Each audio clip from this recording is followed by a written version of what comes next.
Okay guys, मैं अनुज श्रीवास्तव एक बार फिर से अपने यूट्यूब चैनल जीके आर्ट पे आप सभी का स्वागत करता हूँ। तो हम बात कर रहे थे उत्तरवर्ती मुगल काल के बारे में और मैंने बताया था कि उत्तरवर्ती मुगल काल में बहादुर शाह और जहांदार शाह के बाद भारत का जो अगला राजा बनता है वह राजा बनता है फर्रुखसियर। तो फर्रुखसियर को राजा बनाया जाता है सैयद बंधुओं के द्वारा। लेकिन सैयद बंधु राजा कैसे बनवाते हैं इसके बारे में मैंने आपको पहली वाली वीडियो में सब कुछ बताया है। जो छात्र पहली बार उत्तरवर्ती मुगल काल के बारे में पढ़ रहे होंगे उनसे मैं यही कहूँगा कि पहले वो मेरा पहले वाला वीडियो देख ले, पार्ट 1 देख ले, ताकि आपको किसी प्रकार से समझने में कोई दिक्कत ना होने पाए। और आपसे मैं ये भी कहूँगा कि आप अधिक से अधिक वीडियो को छात्रों दूसरे के बीच शेयर कीजिए ताकि छात्र भी इस वीडियो से लाभ उठा सके। आपको शेयर करने में आपका पैसा नहीं लगने वाला है और न ही जिन छात्रों को शेयर कीजिएगा उनका ही पैसा लगने वाला है, लेकिन आपके शेयर करने से कुछ छात्रों का कल्याण हो सकता है और आप इतना तो कर ही सकते हैं मेरे लिए। आप सबके चलते ही मैं इस मुकाम पर हूं और उम्मीद करूंगा कि आगे भी आप सब मुझे एक अच्छे मुकाम पर पहुंचाएंगे। तो फर्रुखसियर राजा तो बन जाता है सैयद बंधुओं के कारण, लेकिन फर्रुखसियर को राजा बनाया कैसे जाता है, थोड़ा सा इस कहानी के फ्लैशबैक में जाते हैं। मैंने आपको बताया था कि बहादुर शाह के 4 पुत्र थे, जहांदर शाह, अजीमुस्सान, नजीमुस्सान, जहानशान। तो ये जहांदर शाह जो हैं ये राजा बनने के लिए ईरानी मूल के अमीर जुल्फिकार अली की सहायता लेता है। जुल्फिकार अली की सहायता लेता है और इस जुल्फिकार अली की सहायता से वह अपने तीनों भाइयों अजीमुस्सान, नजीमुस्सान और जहानशान की हत्या करता है और हत्या करने के बाद भारत का नया राजा बनता है। और तब राजा बनने के बाद जहांदर शाह अपना वजीर जुल्फिकार अली को बनाता है। लेकिन जिस समय जहांदार शाह ने अजीमुस्सान की हत्या की थी उसका एक पुत्र था जिसका नाम था फर्रुखसियर, और ये फर्रुखसियर उस समय पूर्वी भारत में पटना का सूबेदार था। इसको इस बात का पता चलता है कि जहांदर शाह ने हमारे पिताजी की हत्या कर दी है। तब फर्रुखसियर पटना में ही भारत को नया स्वतंत्र राजा घोषित कर देता है और वह भी जहांदर शाह के रास्तों पर ही चलता है। क्या रास्तों पर चलता है तो मैंने आपको बताया, अभी बताया कि जुल्फिकार अली ईरानी मुल्क का एक अमीर है और उसकी सहायता लेकर वो अपनी भाइयों की हत्या करके तब राजा बना था। तो ईरानी मूल के अमीर से यह सहायता लिया था। ठीक उसी प्रकार फर्रुखसियर कहता है कि हम भी भारतीय मूल के अमीर से सहायता लेंगे और भारतीय मूल के जिस अमीर से सहायता लेता है उस अमीर को कहा जाता है भारत में सैयद बंधु। सैयद बंधु भारतीय मूल के विदेशी अमीर जिनके माता पिता विदेश के थे, लेकिन सैयद बंधुओं का जन्म भारत में हुआ था। इन सैयद बंधुओं में 2 भाई थे। बड़ा भाई था अब्दुल्ला खां और छोटा भाई था हुसैन अली खां। इन दोनों की सहायता लेता है फर्रुखसियर और इन दोनों की सहायता लेते हुए वह दिल्ली की ओर प्रस्थान करता है और दिल्ली की ओर प्रस्थान करते हुए वह अब्दुल्ला खान और हुसैन अली अर्थात सैयद बंधुओं से जहांदर शाह की हत्या करवा देता है और हत्या करवा के 1713 में स्वयं भारत का नया राजा बनता है। तो भारत का अगला राजा बनता है फर्रुखसियर। फर्रुखसियर का शासनकाल चलता है 1713 से 1719 ईस्वी तक और फर्रुखसियर शासक बना था किनके सहयोग से? सैयद बंधु के सहयोग से। सैयद बंधुओं में 2 थे, अब्दुल्ला खां और एक भाई था हुसैन अली खां। अब देखिए फर्रुखसियर राजा बनने के बाद अब्दुल्ला खां को बनाता है अपना वजीर और हुसैन अली खां को अपना बनाता है मीर बख्शी अर्थात सेनापति। राजा बनने के बाद फर्रुखसियर भारत में सबसे पहले जजिया कर को समाप्त करना चाहता है। वह जजिया कर को भारत से पूरी तरह से समाप्त करने का प्रयास करता है, लेकिन जजिया कर को भारत में पूरी तरह से समाप्त करने का श्रेय जाता है मोहम्मद शाह रंगीला को, जो 1720 ईस्वी में जजिया कर को हमेशा के लिए भारत से समाप्त कर दिया था। तो जब फर्रुखसियर राजा बन जाता है तो राजा बनने के बाद फर्रुखसियर सबसे पहले अभियान चलाता है सिखों के नेता, और मैंने बताया था आपको कि सिखों का नेता उस समय कौन था? बंदा बहादुर। तो इस बंदा बहादुर के खिलाफ अभियान चलाता है, और इस बंदा बहादुर के खिलाफ अभियान चलाने के लिए वह लाहौर में एक सूबेदार नियुक्त करता है।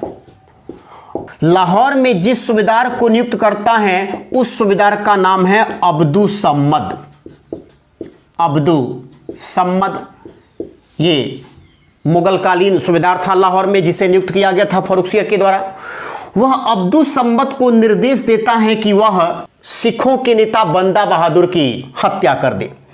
तब अब्दू सम्मद और अब्दू सम्मद का एक पुत्र था जिनका नाम था जकारिया। ये दोनों मिलकर बंदा बहादुर के खिलाफ अभियान चलाते हैं और बंदा बहादुर को गिरफ्तार करके उसे दिल्ली ले जाकर फर्रुखसियर को सौंप देते हैं। और तब फर्रुखसियर ने बहुत ही निर्ममतापूर्व तरीके से 19 जून 1717 को इस बंदा बहादुर की हत्या कर दी थी।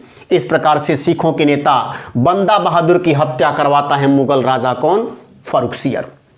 अब देखिए आगे की कहानी। फर्रुखसियर जब अपने शासन के अंतिम समय में पहुंचता है, अर्थात 1719 ईस्वी का जब समय आता है, तो फर्रुखसियर को भी लगता है कि इन सैयद बंधुओं का प्रभाव मुगल दरबार में काफ़ी अधिक है। ये सैयद बंधु जिसे चाहते हैं राजा बनाते हैं, जिसे चाहते हैं राजा से हटा देते हैं। इन लोगों का प्रभाव मुगल शासन पर काफ़ी अधिक हो गया है। मैं किसी काम के लायक इस समय नहीं हूँ, दरबार में इन्हीं सैयद बंधुओं की चल रही है, तो मुझे इन सैयद बंधुओं का प्रभाव कम करना चाहिए। तो इन सैयद बंधुओं के प्रभाव को कम करने के लिए फर्रुखसियर एक षड्यंत्र रचता है। और षड्यंत्र क्या रचता है? ध्यान से सुनना इस बात को। उस समय सैयद बंधुओं में जो छोटा भाई था हुसैन अली, वह मुगलों का नेतृत्व करने के लिए गया था गुजरात अभियान पर। ये मुगल नेतृत्व को करने के लिए गया हुआ था गुजरात अभियान पर। तब यही फर्रुखसियर गुजरात के सूबेदार दाऊद खां ये मुगल सूबेदार उस समय गुजरात में, इस दाऊद खां को फर्रुखसियर आदेश देता है कि वह हुसैन अली की हत्या कर दे। लेकिन उल्टा हुसैन अली ही दाऊद खां की हत्या कर देता है। और दाऊद खां की हत्या करने के बाद हुसैन अली को इस बात का पता चलता है कि उसके खिलाफ यह षड्यंत्र उसी ने किया था जिसको उसने राजा बनाया था, यानी यह षड्यंत्र फर्रुखसियर का है। तो इससे हुसैन अली काफी नाराज होता है और नाराज होकर वह चला जाता है मराठों के पास। उनके साथ एक संधि करता है, जिस संधि को हम दिल्ली की संधि कहते हैं। तो ये दिल्ली की संधि हुआ था 1719 को हुसैन अली और मराठों के बीच। और इसी संधि के तहत हुसैन अली मराठाओं से यह कहता है कि वह दक्षिण भारत में चौथ और सरदेशमुखी इन दोनों ही करों की वह वसूली कर सकते हैं। तो चौथ और सरदेशमुखी करों की वसूली का अधिकार इन मराठों को दे देता है हुसैन अली दक्षिणी भारत में। और तब हुसैन अली इस मराठा शक्ति के साथ वापस आता है दिल्ली की तरफ। और दिल्ली की ओर वापस आकर सबसे पहले 28 फरवरी 1719 को वह फर्रुखसियर को गद्दी से उठाकर फेंक देता है। तो ध्यान रखना इस बात को कि मराठा शक्ति के साथ हुसैन अली 28 फरवरी 1719 को फर्रुखसियर को गद्दी से उठाकर फेंक देता है। और अब भारत का वो नया राजा बनाना चाहते हैं। तो थोड़ा सा ध्यान देना, इससे पहले हम क्या बात बताने जा रहे हैं इस बात पर गौर कीजिएगा। इस फर्रुखसियर ने अपनी शादी की थी जनवरी 1719 में मारवाड़ के शासक अजीत सिंह की पुत्री इंद्र कुंवर से। इंद्र कुंवर ये मारवाड़ के शासक अजीत सिंह की पुत्री थी इंद्र कुंवर, और इनसे 1719 में जनवरी में शादी किया था फर्रुखसियर। तो मैं इस कहानी में क्या बताना चाहता हूं, इस बात को ध्यान कीजिएगा। मैं ये बताना चाह रहा हूं कि मुगलों के साथ राजपूतों का अंतिम वैवाहिक समझौता कब हुआ था, 1719 में, और ये किसके बीच हुआ था, तो फर्रुखसियर और अजीत सिंह के बीच, जिसमें अजीत सिंह की पुत्री इंद्र कुंवर से फर्रुखसियर शादी करता है। इसके पहले मैंने आपको बताया था कि अकबर भी मुगल वैवाहिक समझौता पहली बार किया था, और जब वह पहली बार किया था तो राजा भारमल की पुत्री जोधाबाई के साथ अपने वैवाहिक संबंधों को किया था। यहां मुगलों के साथ अंतिम वैवाहिक संबंध अगर राजपूतों में होता है तो वह था इंद्र कुंवर के साथ, अर्थात मुगल दरबार में आने वाली अंतिम राजपूत कन्या इंद्र कुंवर थी, जो राजपूत राजा अजीत सिंह की पुत्री थी। यही इस कहानी का मेन यहां पर पॉइंट है जिसको आपको याद रखना है। अंतिम मुगल राजपूत वैवाहिक समझौता ये हुआ था इन दोनों के बीच।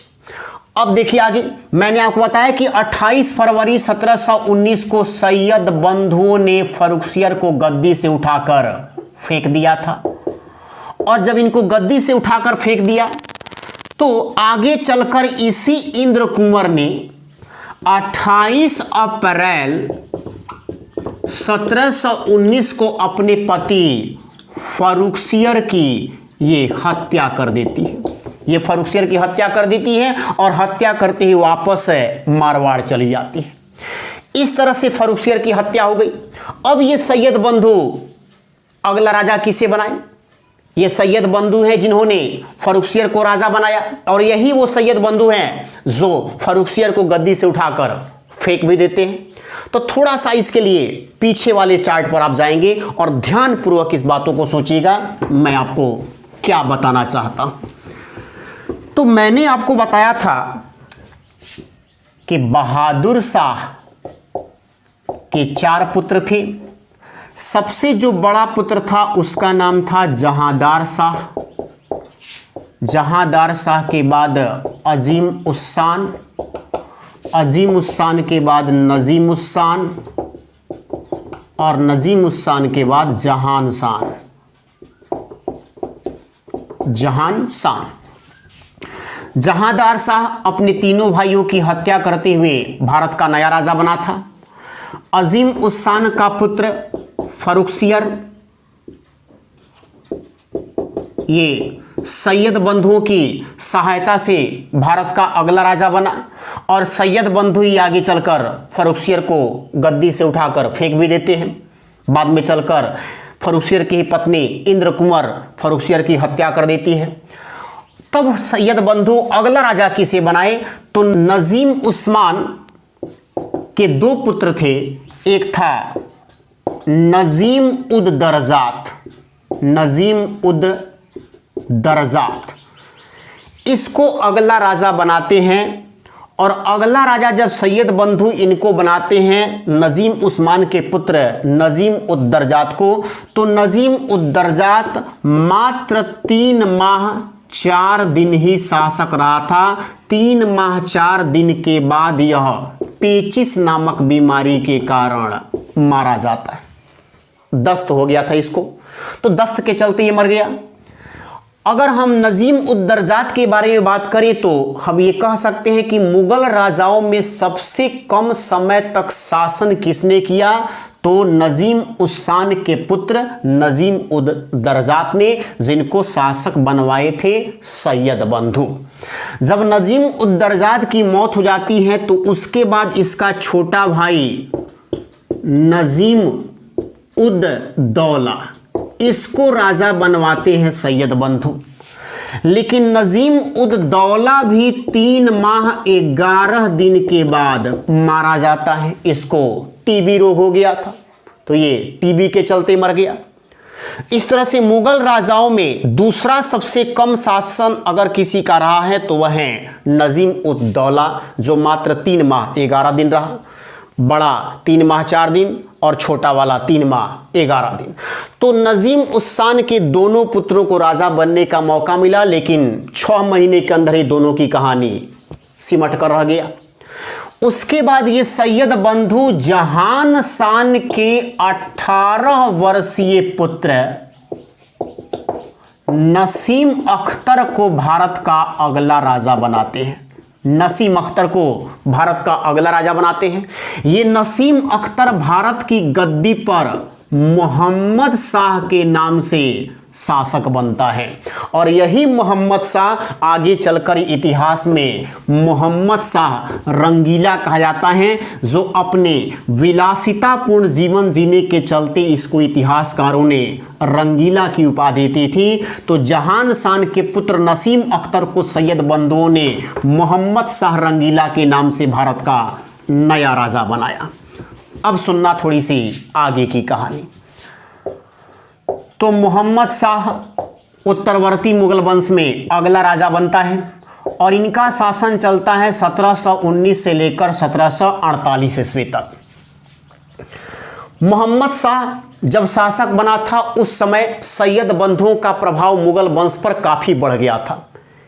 इनका प्रभाव इतना अधिक था कि ये जिसे चाहते राजा बनाते, जिसे चाहते राजा से हटा देते थे।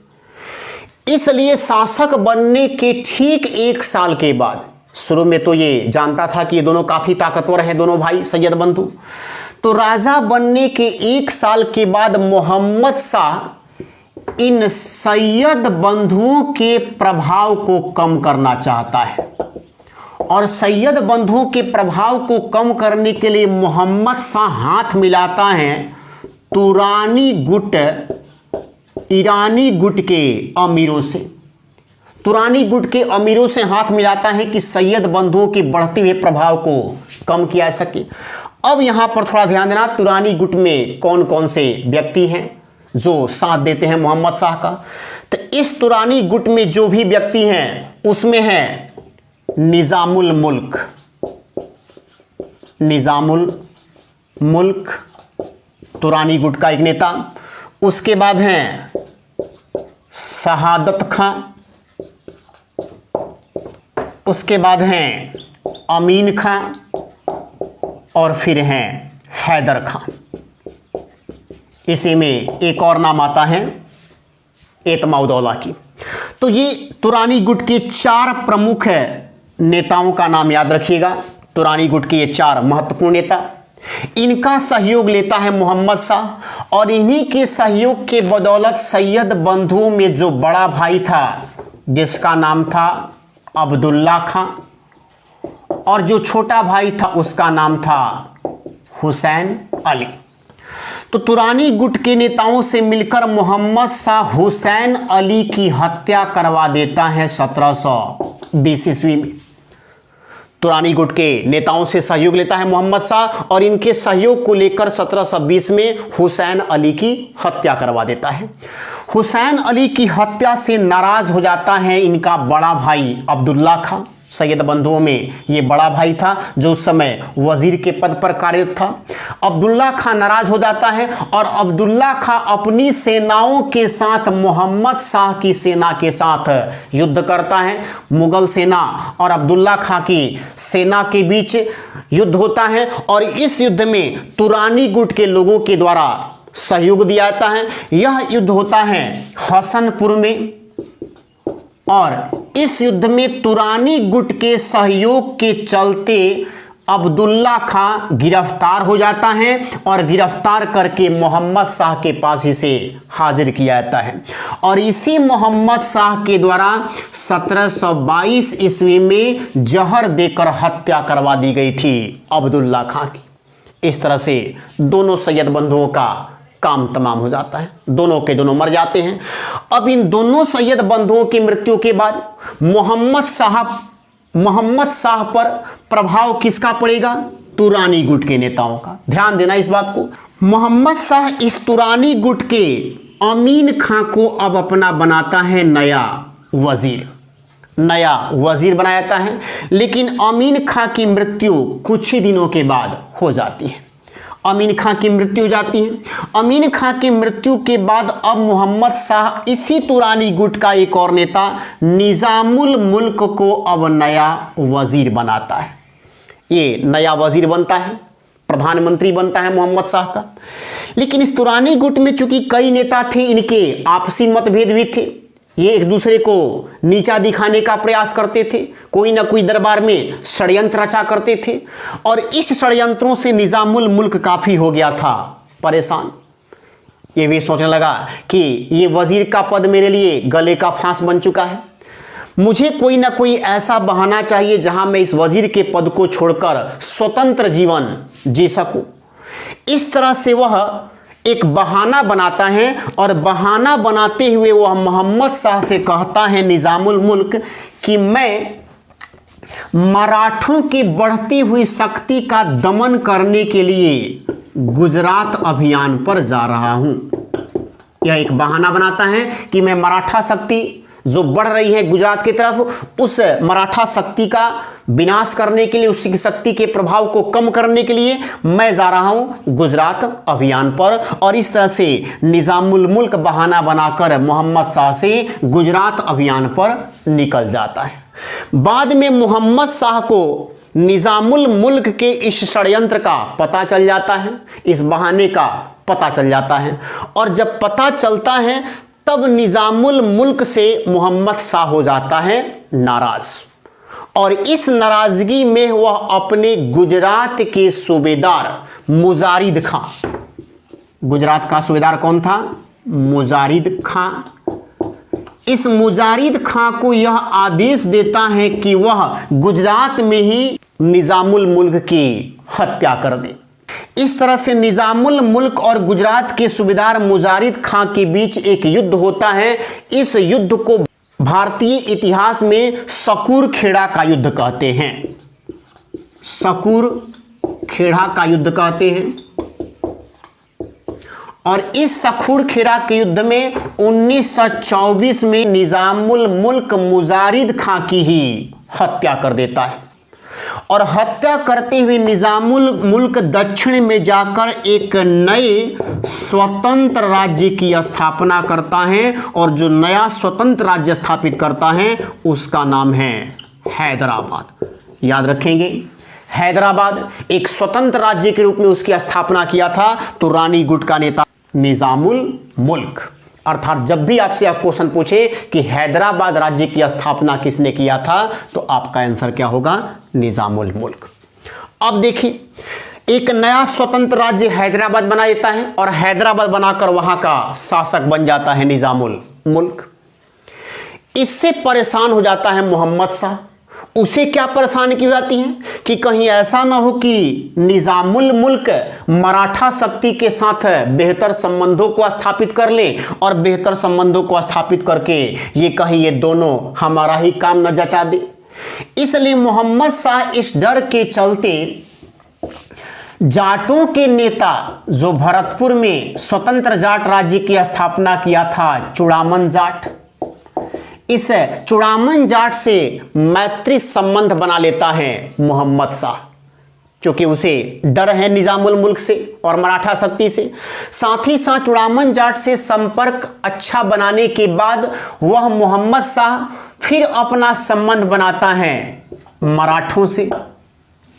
और मराठों से क्या संबंध बनाता है? तो मराठों से संबंध बनाते हुए उसे कहता है कि आप दक्षिण भारत में सरदेश मुखी और चौथ कर की वसूली कर सकते हैं। इसके बदले में मराठा शक्ति के 15,000 अश्वरोही सेना हमारे मुगल सेना की दक्षिण में सेवा करने के लिए लगा दी जाए। इस प्रकार से मराठों के साथ संबंधों को कर लेता है मोहम्मद शाह। अब देखिए आगे की कहानी। तो मोहम्मद शाह के शासनकाल की यही मुख्य बातें थी। अब आगे सुनना थोड़ी सी आगे की कहानी। मैंने बताया था कि इसी मोहम्मद शाह के काल में विदेशी आक्रमणकारियों का आक्रमण भारत पर होता है। और मैंने आपको शुरू में बताया था कि मुगल वंश के पतन का सबसे बड़ा जो कारण था विदेशी आक्रमणकारियों का भारत पर आक्रमण। और इन आक्रमणकारियों में सबसे जो पहला आक्रमण हुआ था वह हुआ था ईरान के नादिर शाह का। ये ईरान का नादिर शाह, ये भारत पर हमला किया था। नादिर शाह ने भारत पर आक्रमण किया था 1739 में मोहम्मद शाह के शासनकाल में।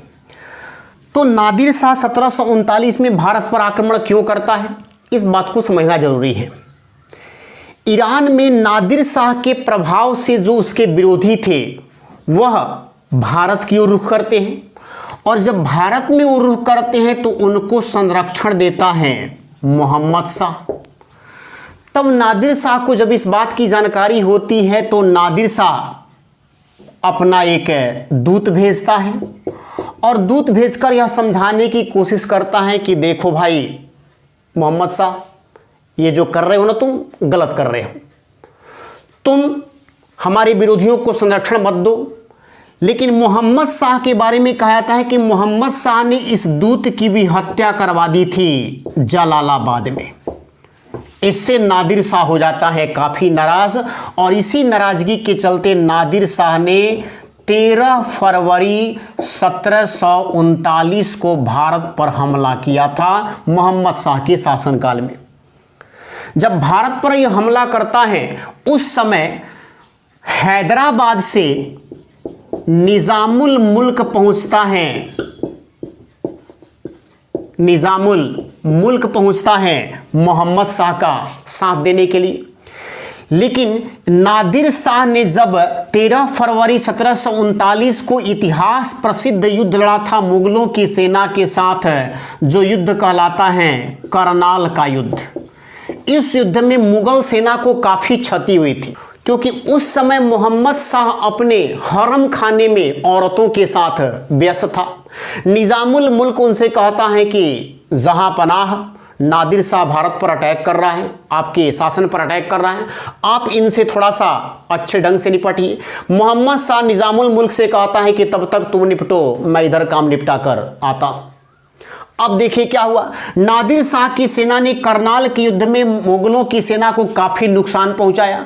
इससे परेशान होकर निजामुल मुल्क नादिर शाह के साथ एक समझौता कर लेता है, और समझौते में कहता है कि देखो भाई, गलती हो गई हमसे, हम आपके सामने आत्मसमर्पण कर रहे हैं, मुगल सेना आपके सामने आत्मसमर्पण करती है, आप मेरे से ये 50 लाख रुपए ले लो, जो क्षति हुई है आपकी, उस क्षति के बदले में मैं आपको 50 लाख रुपए भी दे रहा हूं, और यहां से तुम वापस चले जाओ। तो नादिर शाह यहां से इन रुपयों को लेकर वापस जाने लगता है। ठीक इसी समय मोहम्मद शाह के ही तुरानी गुट का एक विरोधी, याद करो मैंने बताया था शहादत खां के बारे में, याद है ना ये शहादत खां? ये शहादत खां तुरानी गुट का ही एक नेता था, जिन्होंने अवध राज्य की स्थापना की थी, और अवध राज्य की स्थापना करते हुए अवध का पहला प्रशासक बना हुआ था शहादत खां। शहादत खां को जब पता चलता है कि ईरानी आक्रमणकारी नादिर शाह यहां से वापस जाने वाला है, तब शहादत खां इस नादिर शाह से कहता है कि तुम वापस मत जाओ, तुम दिल्ली पर आक्रमण करो। यदि तुम दिल्ली पर आक्रमण करोगे तो मैं तुम्हें दूंगा 20 करोड़ रुपया। ये शहादत खां कहता है नादिर शाह से। अब भैया नादिर शाह को क्या चाहिए? नादिर शाह को तो पैसा ही चाहिए। नादिर शाह कहता है कि 20 करोड़ रुपए दोगे, चलो मैं वापस नहीं जाऊंगा। और फिर इस तरह से नादिर शाह इन्हीं शहादत खां की बातों को मानते हुए एक बार फिर दिल्ली की ओर प्रस्थान करता है। इस बार यह दिल्ली में प्रवेश करता है 17 फरवरी को, और दिल्ली में पहुंचकर इसने इतना कत्लेआम और कोहराम मचा दिया था कि 17 फरवरी से अगले 56 दिन तक लगातार यह दिल्ली पर आक्रमण करते रहा और उसे लूटते रहा। और इसी हमले में नादिर शाह को लग जाता है हाथ शाहजहां द्वारा बनवाया गया तख्ते ताउस। इस तख्ते ताउस और साथ ही साथ दिल्ली लूट में मिले 70 करोड़ रुपए के साथ वह वापस ईरान चले जाता है। उल्लेख मिलता है कि जब ईरान जाता है तो ईरान में अगले 3 साल तक अपने सभी लोगों के वह कर्जे को माफ कर दिया था। इतना लूट किया था वह भारत को कि अगले 3 साल तक वो अपनी जनता से किसी प्रकार का टैक्स नहीं लेता है। और ईरान पहुंचने के बाद तब वो याद करता है शहादत खां को, रख मेरे पैसे अभी के अभी, 20 करोड़ रुपए तुमने वादा किया था दिल्ली लूटने के समय कि दिल्ली लूटूंगा तो तुम मुझे इतना दोगी। शहादत खां को बेचारा इतना पैसा कहां से आएगा, उसको काफी लज्जा का अनुभव होता है और इसी लज्जा में वह आत्महत्या कर लेता है। इस तरह से देखिए शहादत खां की मौत हो जाती है। अब आगे सुनना मेरी बातों को। इसी नादिर शाह का उत्तराधिकारी था उसका पुत्र अहमद शाह अब्दाली। इसी नादिर शाह का पुत्र था अहमद शाह अब्दाली। अहमद शाह अब्दाली भारत पर हमला करता है 1748 में। उस समय दिल्ली पर अभी भी शासन चल रहा था मोहम्मद शाह का। जब 1748 में दिल्ली पर हमला करता है तो मोहम्मद शाह का जो पुत्र था अहमद शाह, ये भी नाम इसका अहमद शाह था और इधर अहमद शाह अब्दाली ये नादिर शाह का पुत्र था। तो इस अहमद शाह ने अहमद शाह अब्दाली को दिल्ली अभियान में बुरी तरह से पराजित किया। लेकिन अहमद शाह अब्दाली ने इस युद्ध में काफी वीरता का परिचय दिया था। इसी से खुश होकर नादिर शाह अपने पुत्र अहमद शाह अब्दाली के बारे में कहता है कि अहमद शाह अब्दाली जैसा चरित्रवान मैंने पूरे ईरान, पूरे तुर्रान और पूरे हिंदुस्तान में कहीं नहीं देखा। और इस खुशी में वह अपने पुत्र को अहमद शाह अब्दाली को एक नई उपाधि देता है। इस उपाधि को हम कहते हैं दुर्रे दुर्रानी। अहमद शाह अब्दाली को वह कहता है दुर्रे दुर्रानी अर्थात युग का मोती, युग का मोती।